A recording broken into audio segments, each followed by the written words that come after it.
Soumya, can you also see me?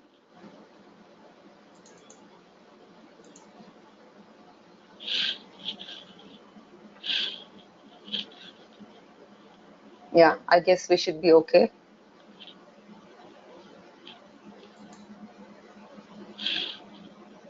All set. I think I shared the screen. I also started the broadcast.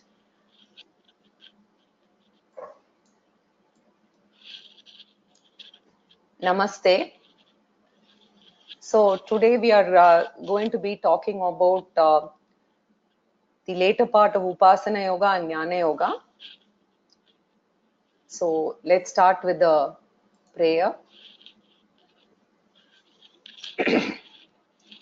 Sadashiva-samarambham Shankaracharya-madhyamam Asmadacharya-paryantam Vande Guru-paramparam. Om.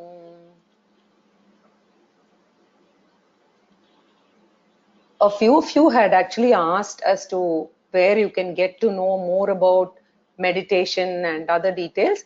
So I just wanted to remind you that the website address is given on the slide. So there is a catalog there which you may want to download and take a look at. Okay. We had covered part of Upasana Yoga in the last class. So we will continue with it and we'll do a quick recap of whatever we've learned so far. So we started out with the sequences or yoga. Yoga actually emanates from the root yuj to combine the sadhaka, the seeker, and sadhyam, the goal, right? And we said that there are 4 goals, all that we discussed in the earlier classes. And we said 3 levels of sadhana or sadhanam are there. That is 3 levels of yoga. 1 is karma yoga, 2 is upasana yoga, and 3 is jnana yoga.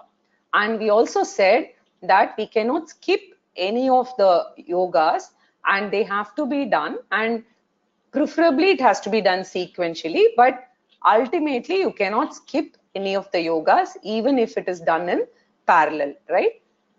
So there are no alternatives. So it is not that you can use karma yoga to reach the goal or upasana yoga or jnana yoga, right? So let's quickly do a recap of karma yoga. So we said that karma yoga is proper action with proper attitude, right? And then we saw the various types of actions and attitudes. Now, with respect to proper action, the actions are categorized only based on their spiritual influence, right? And we saw Uttama Karmani, Madhyama Karmani, and Adhama Karmani.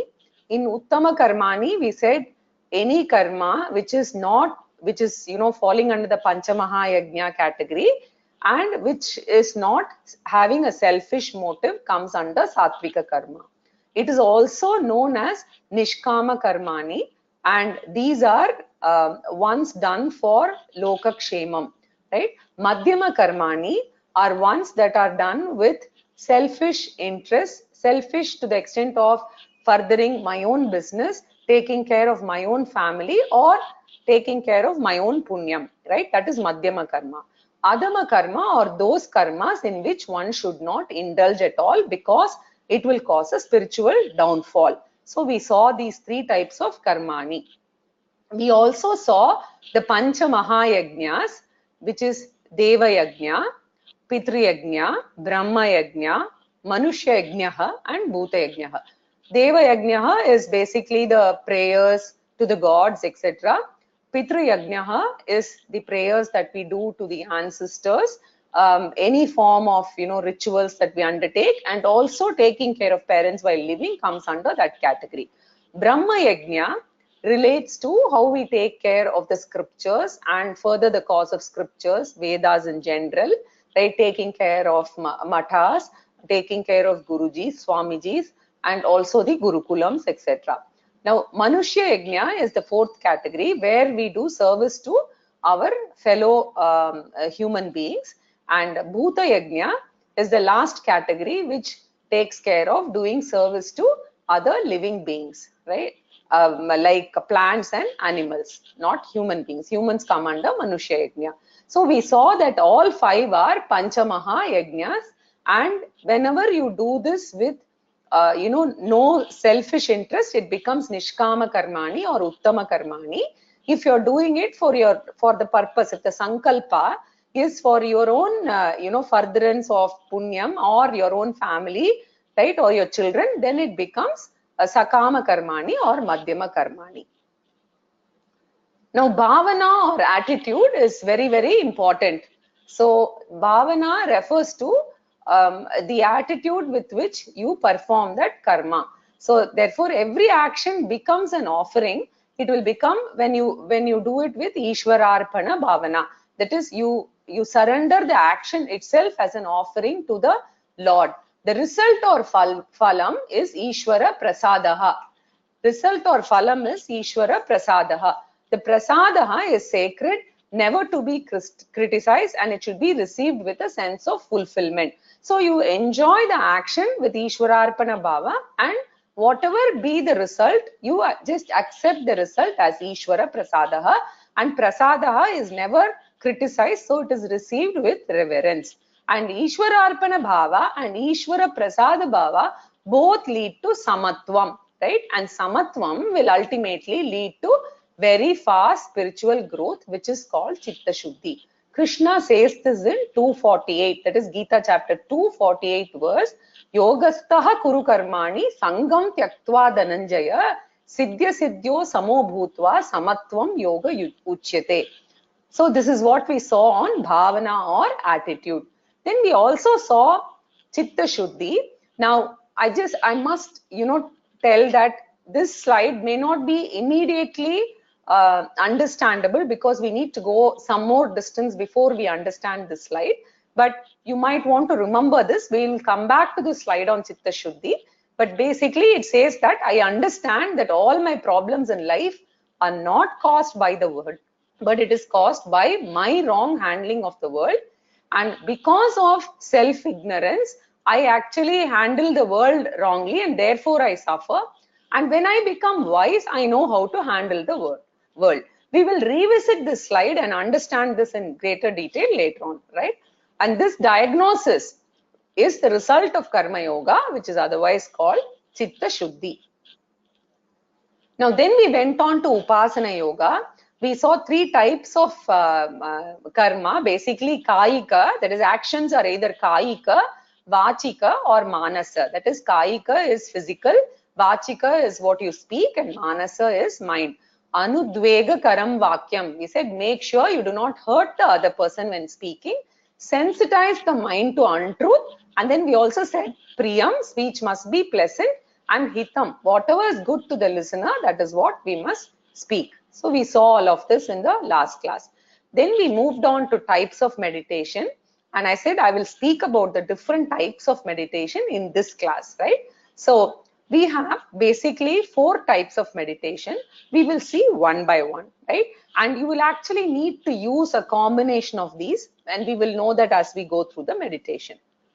Now, the first one is relaxation meditation. Now, if you're doing regularly yoga, you will relate to this. This is something that you do to relax your mind.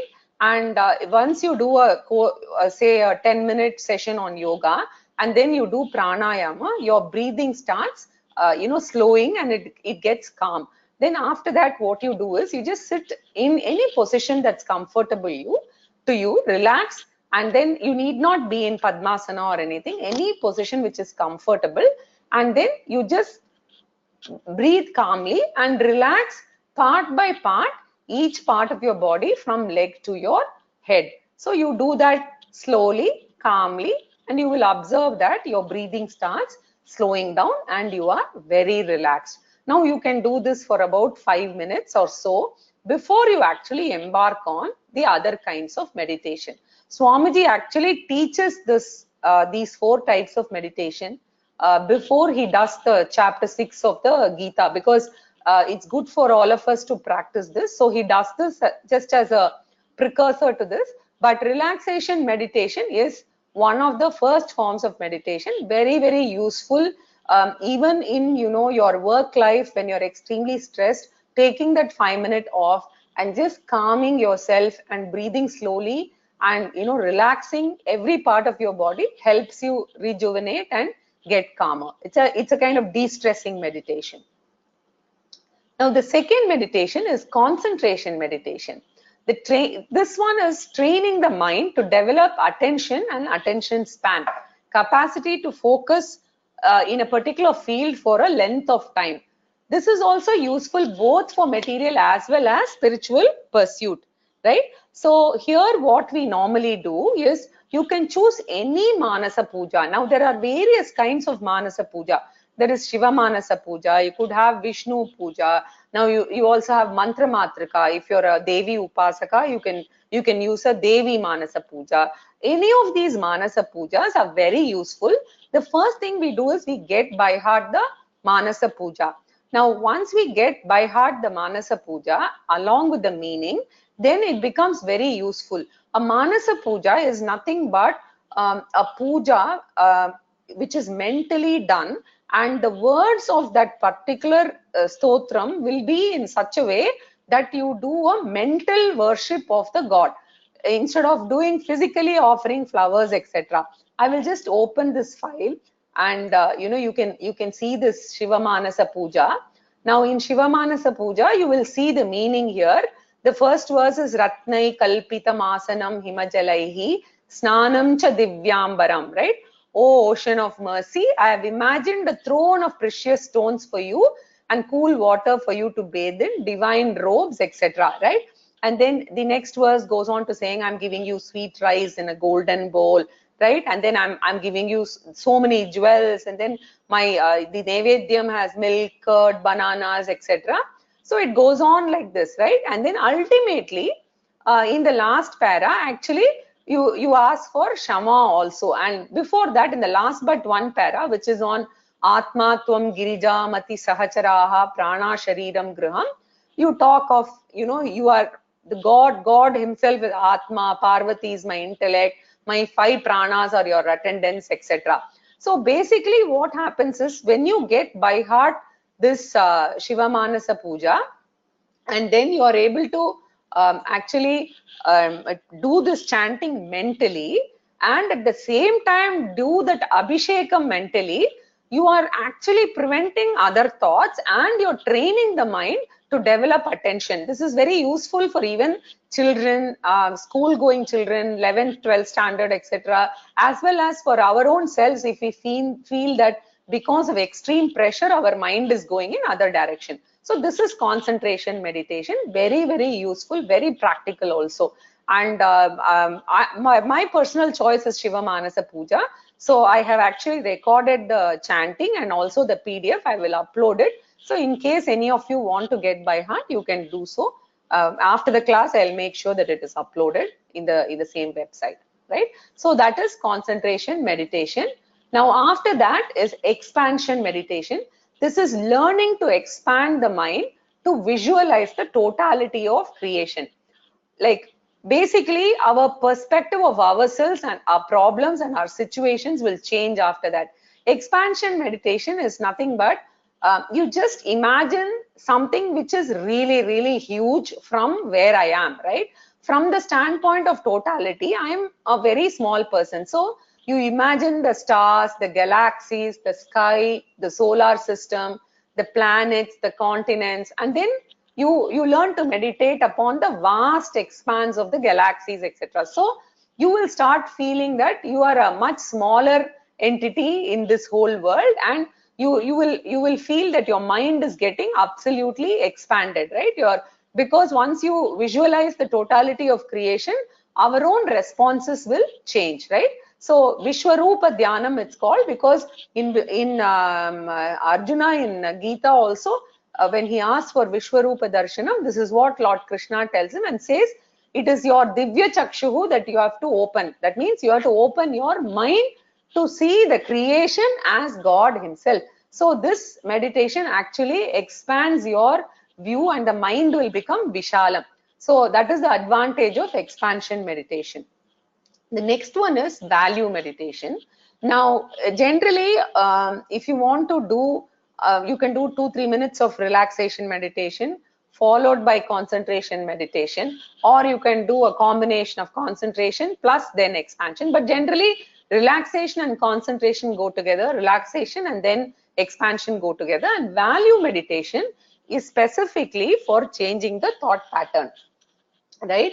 The thoughts shape our future, and therefore, if we want to work on our negative, right, values which we have and inculcate positive values, for instance, the Daivi Sampath of chapter 16 of Gita lists the values that will take me to spiritual goal. So assume that you just want, for instance, suppose you're a person who gets very angry, right, or you're short tempered. Working on that will help you. So working on removing Asuri Sampath and focusing on the value that you want to have is value meditation, right? They say that watch your thoughts, they become your words. Watch your words, they become your action. Watch your action, they become your habits. And watch your habits, they become your character. Watch your character, it becomes your destiny, right? So Daivi Sampath is a list of, actually Swamiji has consolidated this into 18. If you go into the Gita, it is slightly, the numbers will vary, but it's a easier way of remembering these 18, and it is available in 1 to 3 stanzas of chapter 16 of Gita, starting from fearlessness, purity, charity, etc., sense control, up to fortitude or dhriti, right? So whatever you feel is, something that you want to focus on, in value meditation, you can focus. Now, basically, this is using the sankalpa shakti of the mind, right? Because you're taking a firm resolve to address one of the, either the fear or any of these aspects, and therefore you just use the sankalpa shakti and then meditate, and then you change yourself, right? This is value meditation. Now, all these meditations will help us in finally doing Vedantic meditation, which is Nididhyaasanam. We'll come to it later. But what is most important is aarjavam, the integration of our body, sense organs, and mind, right? We need that, and because they must function as a team, right? That's why we talked about Kaika, Vachika, and Manasa being integrated together, and meditation will help us achieve that, because if our thought patterns, the mental patterns, are not in line with what we want to do, or what we at least speak about doing, then we have to work on our thought patterns to make sure that the three are aligned, right? So body, sense organs, and mind must function as a team, and conditioning and integration is very, very important, because they should not work at cross purpose, right? And every time we say a lie, however small it is, we have a speech and mind conflict. Therefore, we have to make sure that all of them work together in a synchronized manner, like in a perfect orchestra, right? So similarly, punctuality is also a very important discipline when you're coming to integrating the personality. I think I spoke about this in the last class, because if you want to be somewhere at 9 o'clock and you want to leave home, your mind is telling you you have to go, and you're also telling people you want to go. But if you're physically not able to move because you're lazy, then you have a aarjavam problem even here, right? So all the three, Kaika, Vachika, and Manasa, they have to be integrated and function as one unit. So Karma Yoga and Upasana Yoga go together. So whatever we've seen so far,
Okay, should I log back in?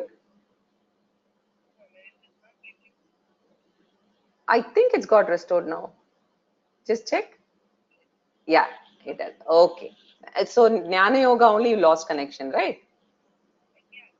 Yeah, yeah. Okay, okay. Thank you, thank you.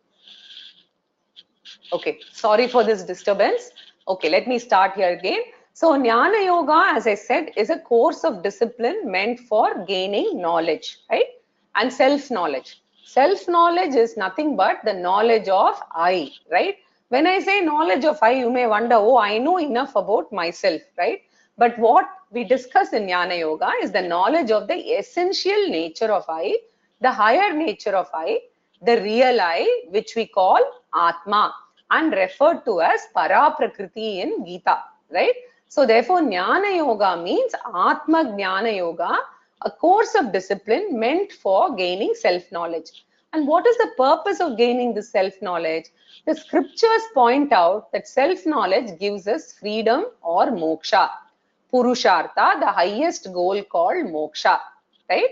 So Jnana Yoga, Mokshartham. So basically Jnana Yoga is the one that's going to help us go towards self-knowledge and that will give us freedom or moksha. So self-knowledge gives us the highest Purushartha. And moksha, if you remember, we defined it as freedom from bondage or dependence on dharma, artha and kama, right? And it's freedom from presence or absence of an object or person. You may remember that we looked at these definitions in class 1, right? Now, moksha was presence of objects will not cause strain in me. Absence of objects will not cause emptiness in me.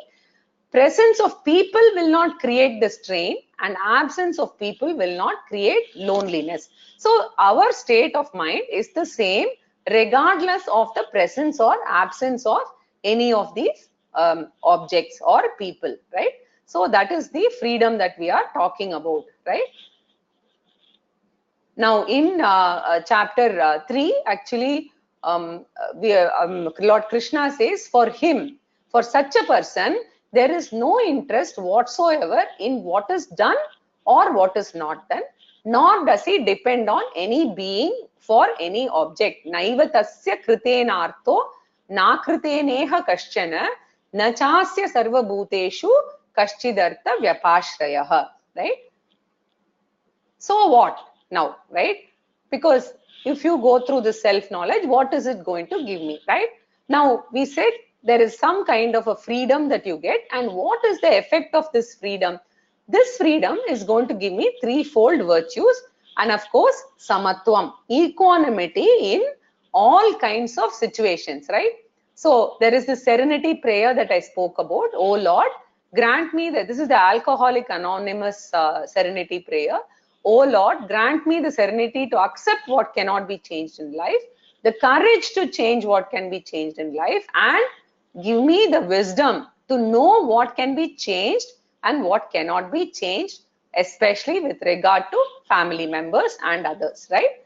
Now, life itself will become beautiful if I can healthily accept all the choiceless situations, accept being the key word, and courageously change what can be transformed.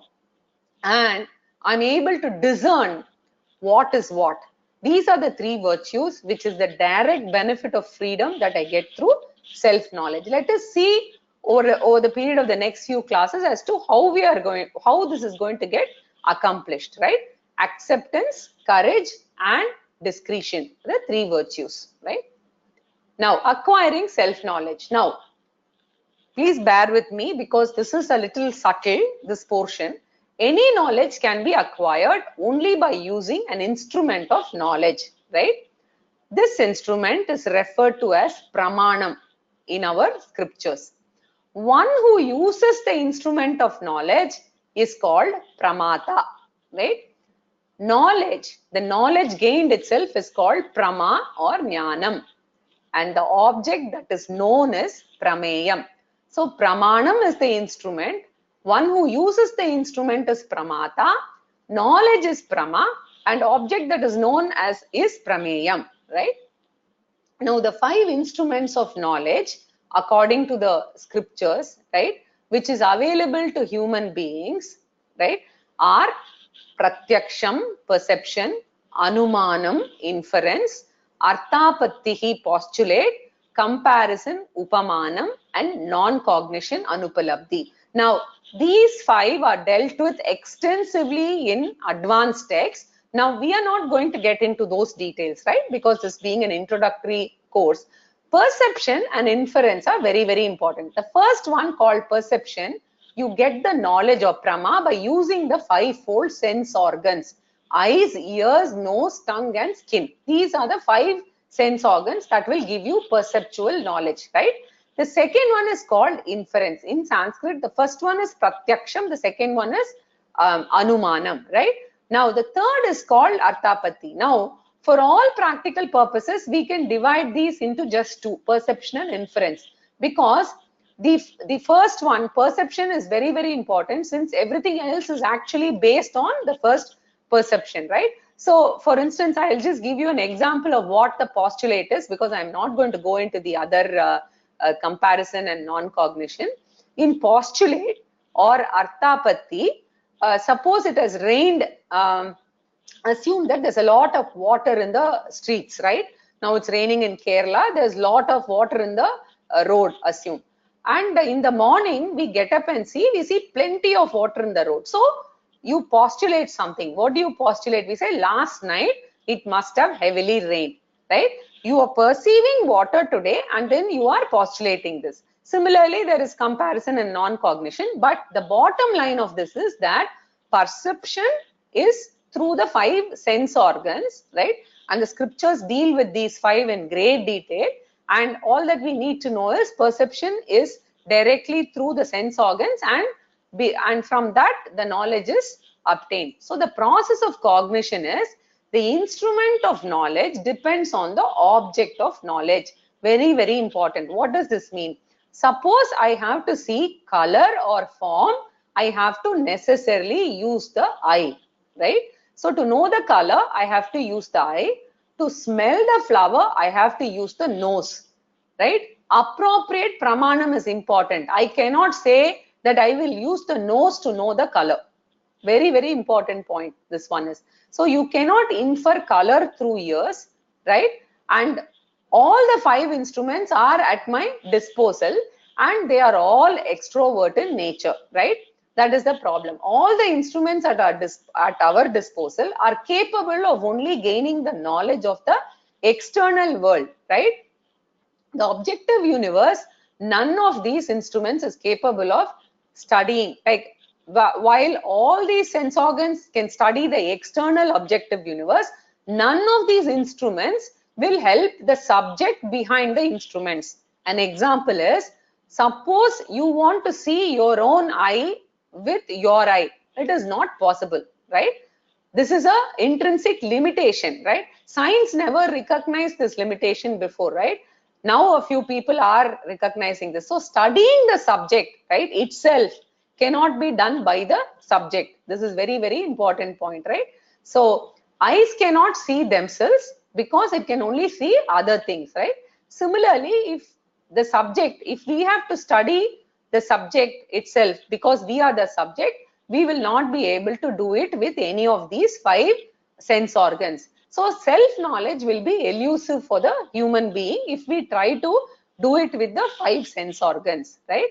So it's good for the external universe, right?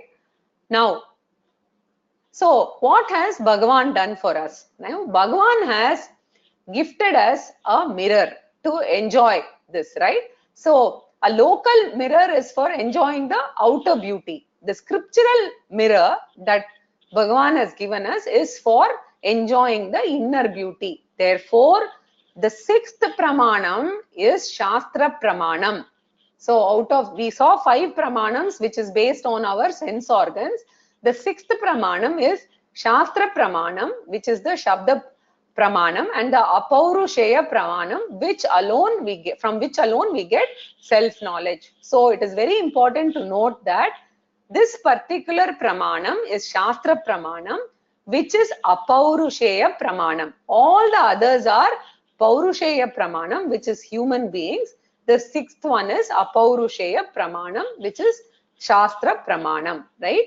Now, the method of imparting this knowledge is, normally what happens when we study a subject, right? We will first collect all the information related to the subject, right? For instance, you want to go to Niagara Falls and see it. We will collect all the information and then we will go and have a direct experience of Niagara Falls, right? So the process of imparting knowledge is, you will have information followed by direct experience, right? So therefore, our orientation in any study is information, direct experience, dichotomy, right? So any knowledge we get has to be go through two stages. So that is a problem. Now, what happens in our case? When you are studying about the self, there is no dichotomy between the information and direct experience. You are studying about yourself, right? So there are no two stages at all, right? In self-knowledge, there is no two-step process. It just requires a different orientation, right? There is no information experience dichotomy, right? So all that you need is a guru who can change your orientation. And this change of orientation is brought about through Jnanayoga, right? Which comprises of a threefold exercise, right? And the self-knowledge that you get will give you freedom from self-ignorance, right? Now, the three steps of Jnanayoga, which is going to teach us about the self, right? By changing our orientation towards the self, is the three steps are Shravanam, Mananam and Nididhyaasanam.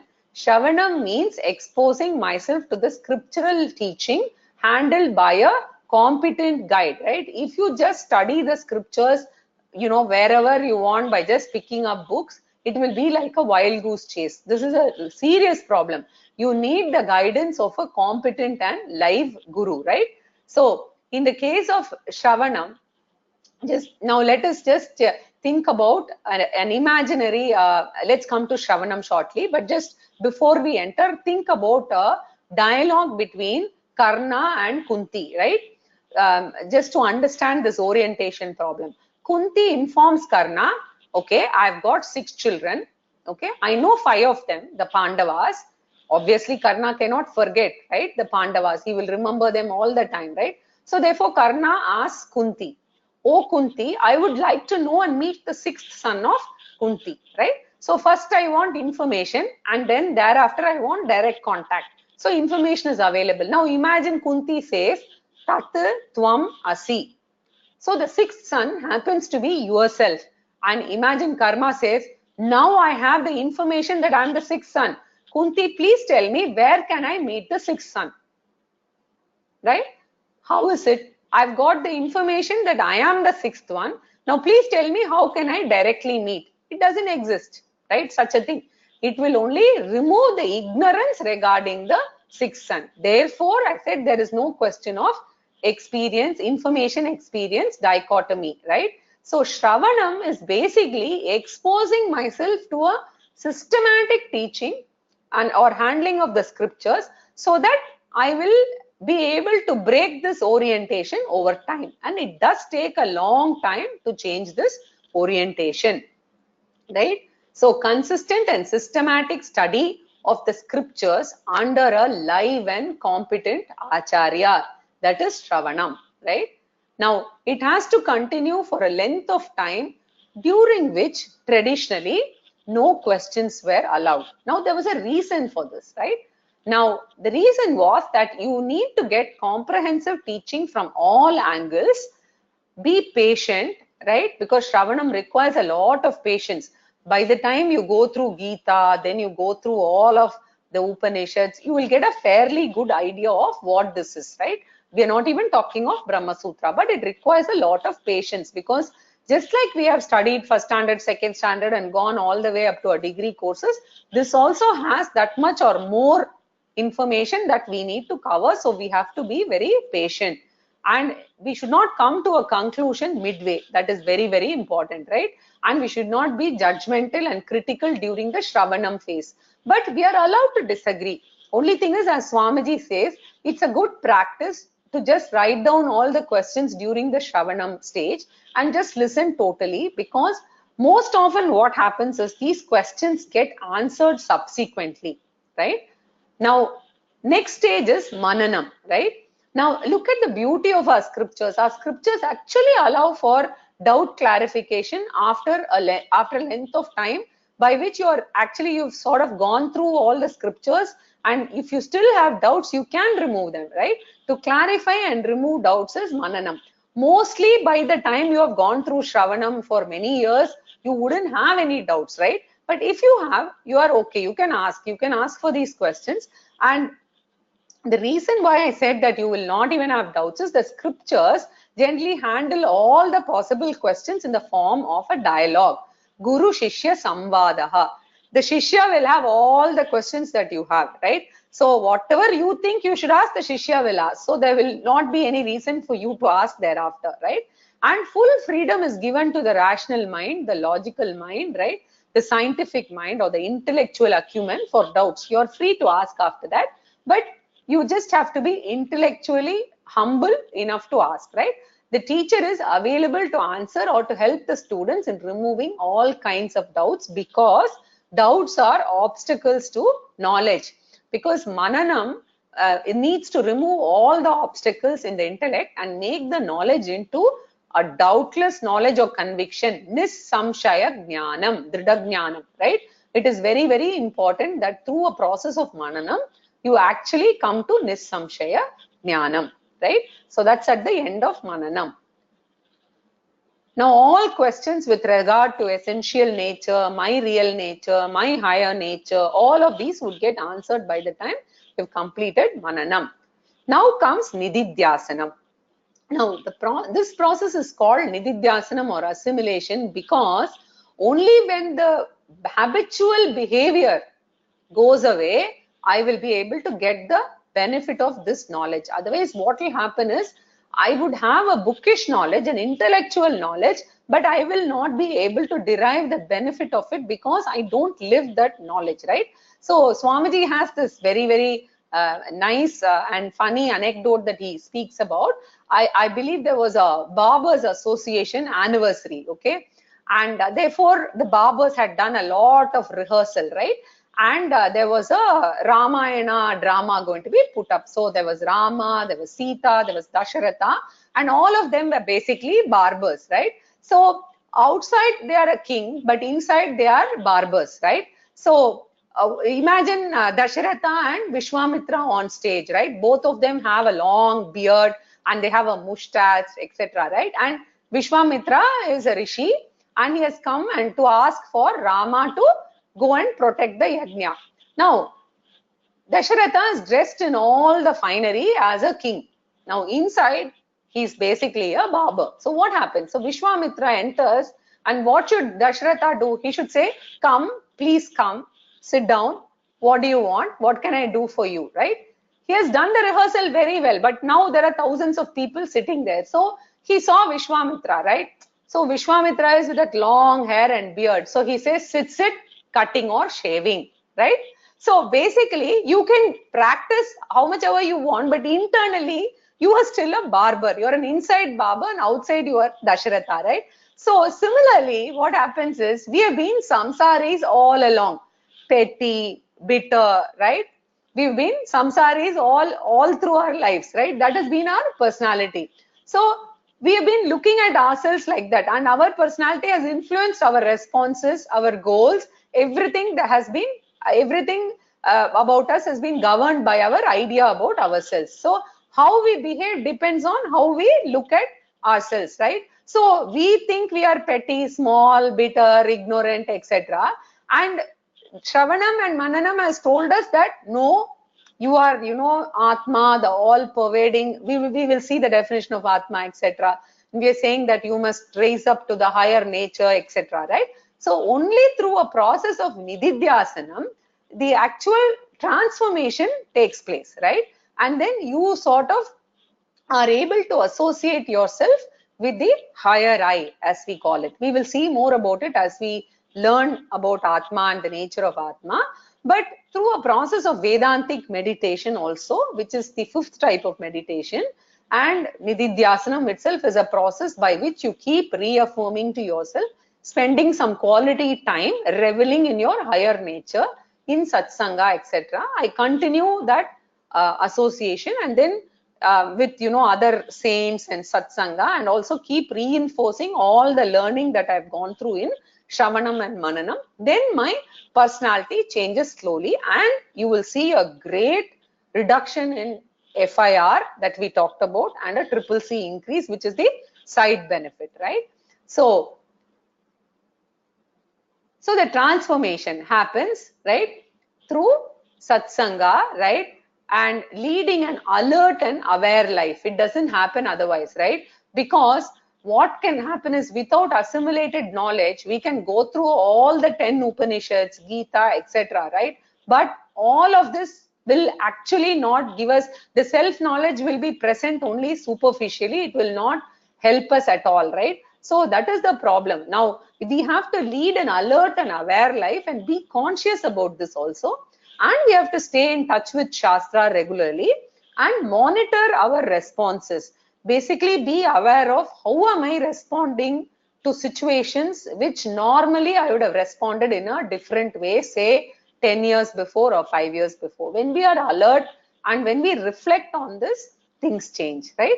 And then we constantly monitor our response, and we stay in touch with Shastra also, because we don't want to forget the learnings, and we ensure that each and every response of ours is aligned to the teaching. And this assimilation process continues gradually, and it's over years, and sometimes it can even take janmas for this assimilation process to continue, right? So as Swamiji says, Karma Yoga is, one second, let me just check. Yeah, before that, yeah, I have one point to complete here. Now, while Brahmacharya Ashrama was study oriented, just to make sure that I complete the connection between the ashramas and this, while Brahmacharya Ashrama is strictly study oriented, Grihastha Ashrama is Karma Yoga Pradhana. Basically, we do all the rituals, etc., while we start attending to classes, etc. Because if we postpone that, that is also a problem, because we will have memory issues, etc. So Grihastha Ashrama is Karma Yoga Pradhanam. We don't say only Karma Yoga. Vanaprastha Ashrama is Upasana Yoga Pradhanam, and Sannyasa Ashrama is Jnana Yoga Pradhanam. So the three different infrastructures that we have for these are for predominantly for practicing these three yogas, right?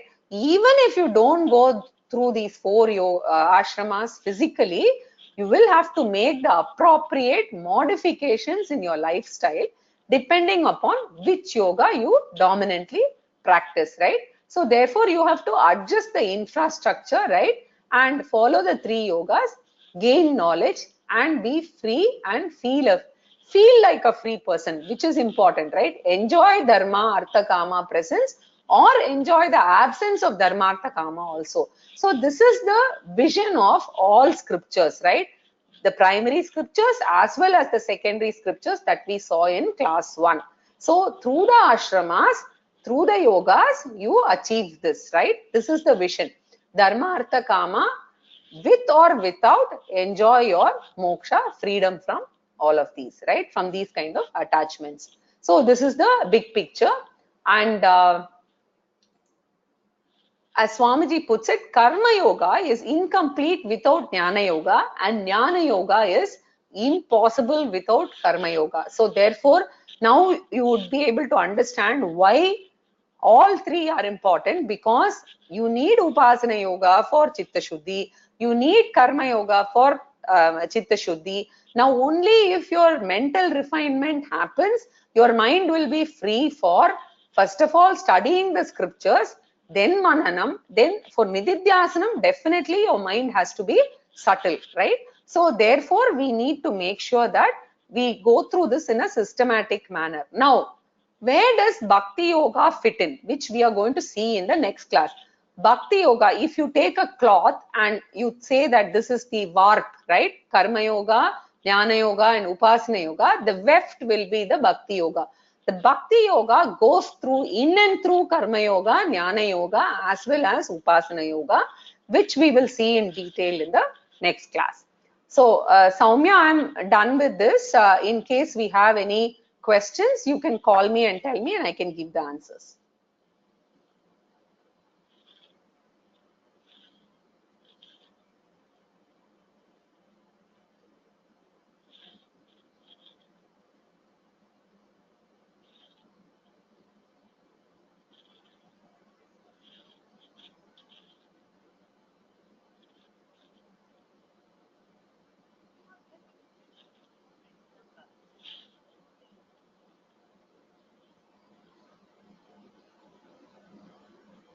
Soumya, let me also check the questions.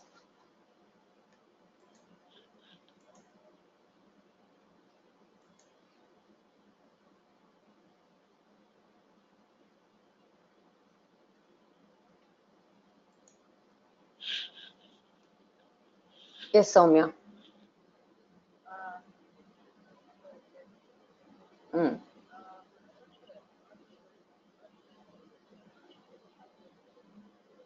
I will repeat the question, no problem.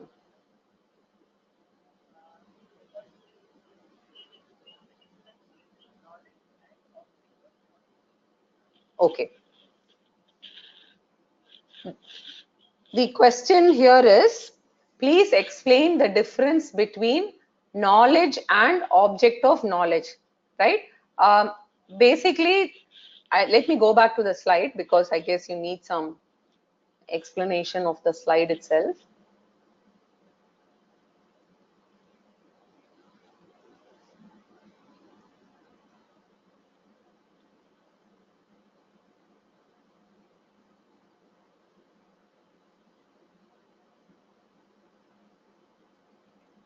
Yeah, basically the knowledge is, object is nothing but, say, a flower, right?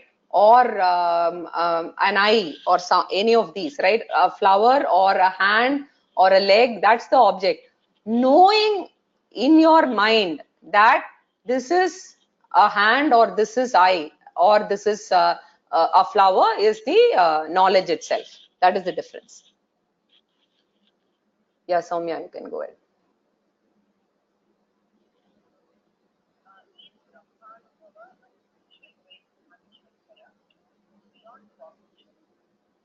Yeah.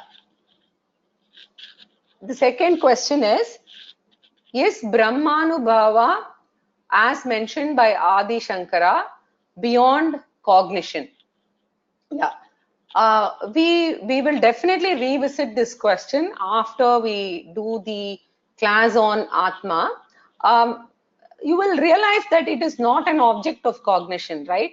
So self-knowledge is not an object of knowledge. So it is self-realization. So the Shastram actually helps you go through this process of cognition, where you realize that Atma, you are actually Atma, and Atma Anubhava is not an experience that you can feel, but you have to claim that, right? So you will see this during the Atma class, but it is more, the Shastra helps you unravel and understand this, that's all. Yeah.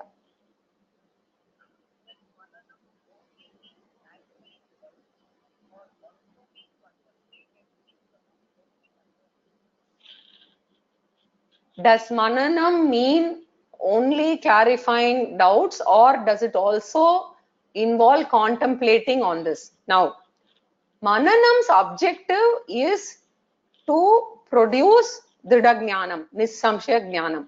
So, it is meant for reflecting on your studies, whatever you have learned, and make sure that you have no doubts in terms of the knowledge itself. Because in Nididhyaasanam, you will be claiming the higher I, and at that time, you should not have any questions on or doubts on whether this is even possible, etc. So, any kind of doubts that you can have, it can come either by just having a question, or you may be, thinking about it, reflecting on your classes, and the doubts can come. Yes, Soumya.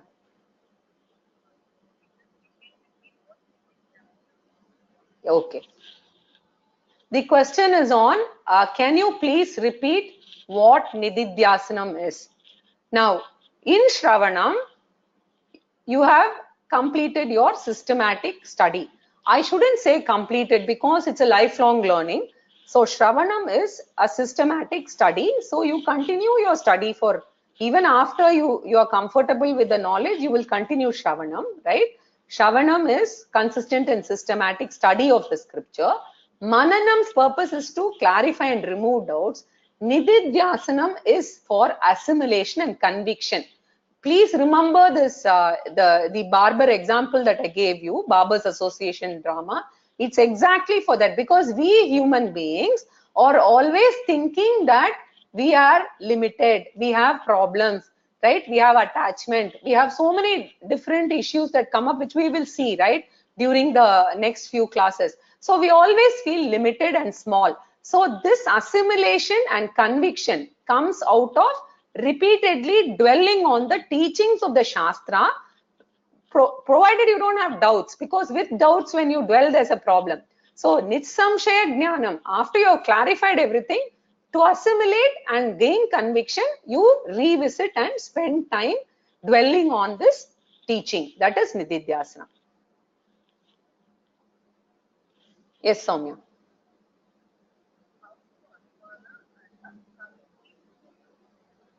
Yeah, most of the others, the second, the third, fourth and all are relatively very similar, right? Inference is the broad one.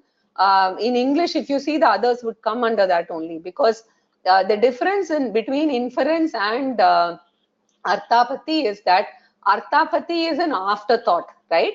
You saw something because of which you are assuming that something else happened. That is the Arthapati, whereas Anumanam is directly, as you're seeing, you're inferring something, right? Now, where you're going out and you're seeing the water trickling, you know that it's raining, right? So that is the inference, which is a direct cognition, whereas this one happens as an afterthought, or the next day, or after some time. That is the difference, right? Postulates are always afterwards. Go ahead, Soumya.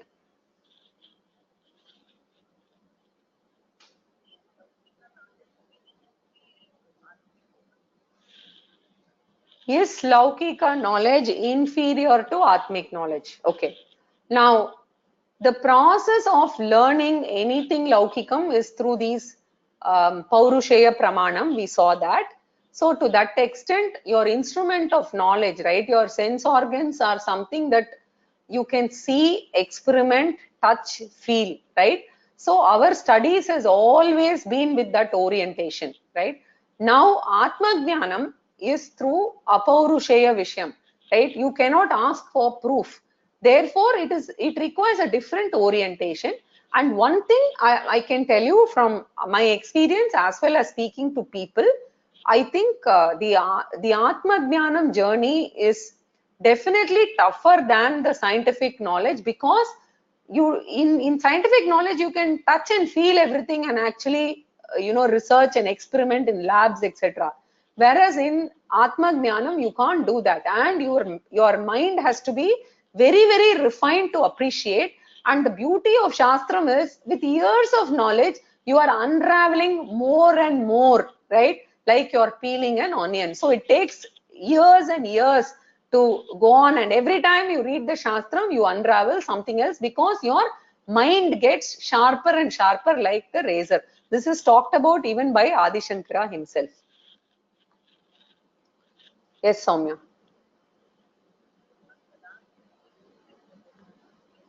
Huh. Huh. Okay. Okay. On the Bhakti Yoga part, what I said was, now Jnana Yoga, Upasana Yoga and Karma Yoga, if you take it as, the warp and weft weave of the cloth, if you take these three yogas as the warp, then Bhakti Yoga becomes the weft. That's the vertical line. So Bhakti Yoga, as I was telling, is in and through all the three different yogas. So we will see how Bhakti Yoga becomes more foundational to everything. It runs across all of them. That's what I said.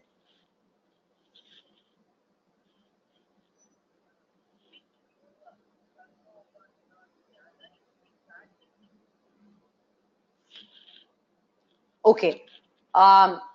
Which yoga, karma, upasana or jnana should we start teaching to kids?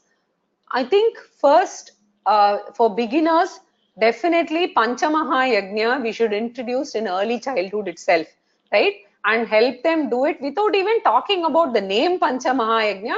If we can do things, right, for the ashrams, for the trees, for the plants, for the animals, etc., it will help, and slowly introduce the concept of Panchamaha Yajna, which we can do. And I think Upasana Yoga, where I talked about concentration meditation, relaxation meditation, as well as expansion meditation, I think these will be very useful for introducing to children, even younger age, as well as say in adolescence, etc. Yes, Soumya.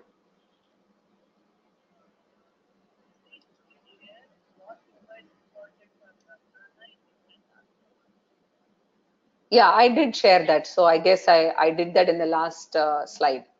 When I was speaking, I talked about it. I said Karma Yoga is more in Grihastha it's Karma Yoga Pradhana. Then Upasana Yoga Pradhana in Vanaprastha Ashrama, and Jnana Yoga Pradhana in Sannyasa Ashrama.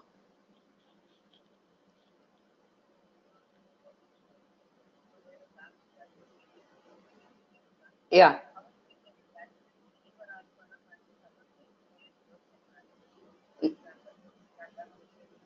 Yeah. See, this is something that I have practiced, and therefore I'm, speaking about it.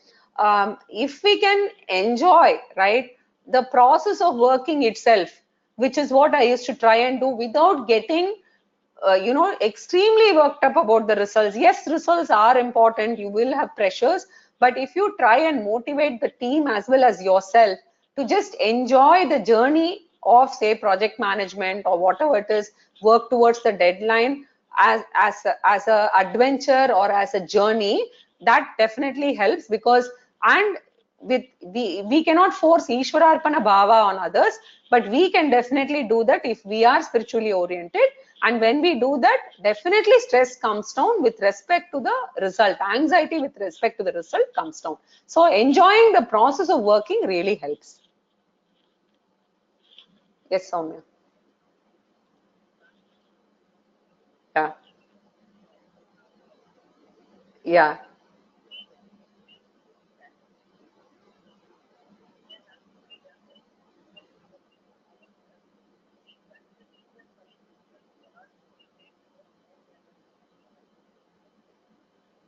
Yeah. Okay, this question was on, is there an order for the meditation? Because why is it that people meditate for a few days and don't meditate continuously? I think the most difficult, right, is the meditation aspect for grihasthas, because, or even people who work, it need not necessarily be grihasthas, because we are constantly, bogged down with so many other things. So personally, I feel only morning hours help, because that time when you get up, the thoughts are lesser somewhat. And it also has helped starting with relaxation meditation and then going to concentration meditation. Even if you can do these two, it really helps in your materialistic life of working, as well as doing a much better job at Shravanam. At least 1 hour of class Shravanam, you can listen nicely with concentration. It definitely helps. If you try it this way, I think you can continue. Soumya, was that the last one? One more? Okay. Yeah.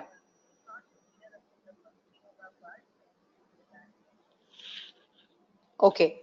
Don't get too worried about the Bhakti Yoga part, because somebody is saying they have not got clarified, because only next class I'm going to do Bhakti Yoga.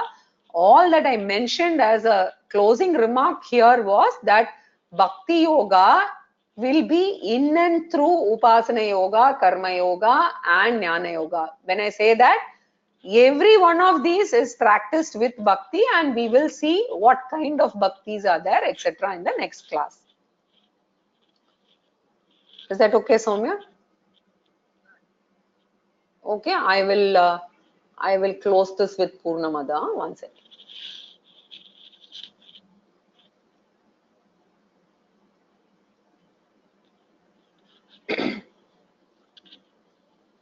Purnamada Purnamidam Purnat Purnamudachyate Purnasya Purnamadaya Purnamevavashishyate. Om Shanti Shanti Shanti.